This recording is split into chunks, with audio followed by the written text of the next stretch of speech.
8-qadam ro'yxatga olish.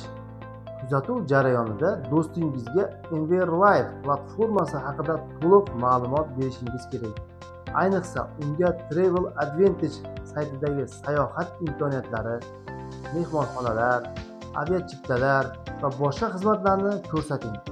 Do'stingiz platformaning qanday ishlashini, qanday foyda olishni va abonent to'lovi qancha ekanligini aniq bilishi kerak. Agar u biznesni boshlash uchun qancha mablag' kerakligini tushunib yetsa, u ham moddiy, ham ma'naviy jihatdan qaror qabul qilishga tayyor bo'ladi. Aks holda, u qaror qabul qilishni kechiktiradi va bu imkoniyatdan uzoqlashib ketishi mumkin. Agar do'stingiz Enverlife bilan hamkorlikni boshlashga tayyor bo'lsa, siz quyidagi ishlarga e'tibor berishingiz kerak. Birinchidan, hamkor bo'lmoqchi bo'lgan insonga Enverlife va Travel Advantage platformasiga qanday qilib ro'yxatdan o'tish jarayonini tushuntiring.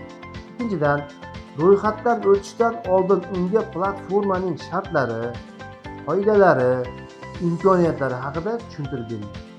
U barcha shartlarni tushunib, ongli ravishda qaror qabul qilishi kerak.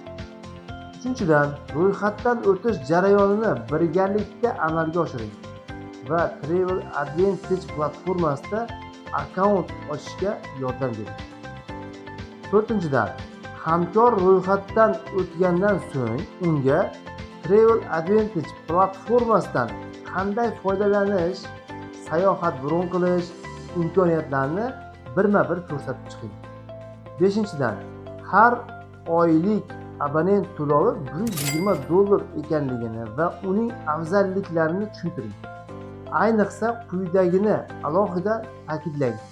Agar hamkor 3 ta shaxsiy hamkor taklif qilsa, uning oylik abonent to'lovi kompaniya tomonidan 2 baravar qilib qoplab berilishini yetkazing.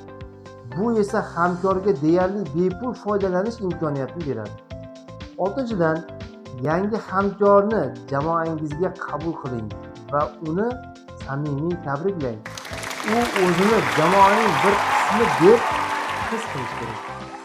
7-dan, yangi hamkorga biznesni to'g'ri boshlash uchun ta'lim tizimini tushuntiring. U birinchi navbatda asosiy o'quv materiallarini, treninglarni, kompaniya tizimini o'rganishi kerak.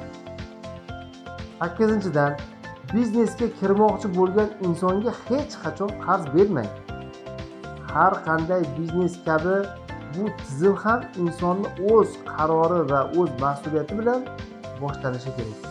Agar siz uning o'rniga pul to'lasangiz, u biznesga jiddiy qaramaydi. Uni o'z biznesi deb qabul qilmaydi. Faqat qarzni qaytarish uchun bor fikr xayoli shunga ketadi.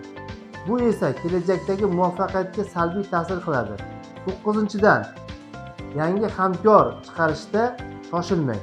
Avval u tizimni o'rganishi, treninglarda qatnashishi, biznes asoslarini to'liq tushunib olishi kerak.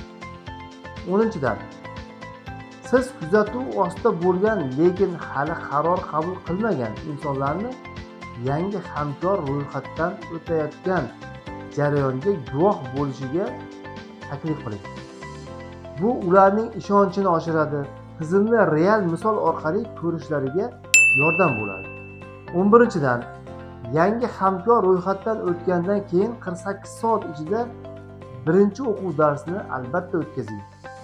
Chunki biznesni boshlagan inson birinchi kunlarda energiya va qiziqish bilan eng yuqori darajada bo'ladi. Shu vaqtni to'g'ri ishlashni uning kelajakda natijasiga juda katta ta'sir ko'rsatadi.